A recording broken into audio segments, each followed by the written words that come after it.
Les échos des propositions présentées par le président du Conseil souverain de transition du Soudan, Abdel Fattah el-Burhan, à la délégation de l'Union africaine visant à sortir le pays de la crise politique actuelle résonnent encore dans la rue soudanaise qui a eu des réactions mitigées. El-Burhan avait proposé le lancement d'un dialogue global, des modifications aux documents constitutionnels et la tenue d'élections libres et équitables. Pour le discours d'Al-Burhan, ce n'est pas la première fois qu'il lance ses propositions. Il n'arrête pas de dire que le Conseil militaire allait laisser le pouvoir aux civils, mais je ne crois pas qu'il va laisser le pouvoir. Actuellement, la situation n'est pas stable. On évoque les élections et la constitution, mais il est essentiel qu'on soit unis pour pousser le Soudan vers la stabilité.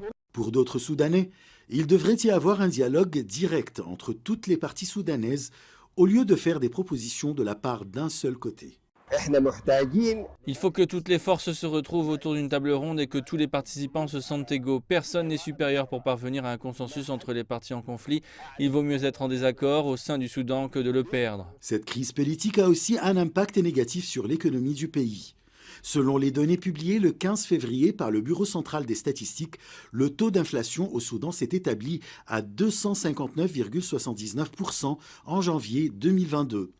Ce niveau montre clairement que l'hyperinflation s'installe durablement dans l'économie soudanaise, exacerbant encore plus les difficultés d'une population confrontée à l'effondrement de son niveau de vie.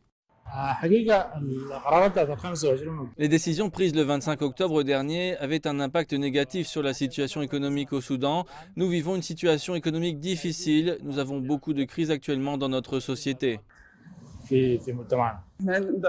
Notre premier objectif, nous voulons un État souverain, un État indépendant qui s'intéresse au travail, à la production et à l'exportation. Nous voulons être un peuple uni, avec une seule armée. Les propositions de M. El-Burhan ont été révélées lors de la visite de Moussa Faki, président de la Commission de l'Union africaine au Soudan, la semaine dernière, où le responsable africain s'est également rencontré avec les partis d'opposition.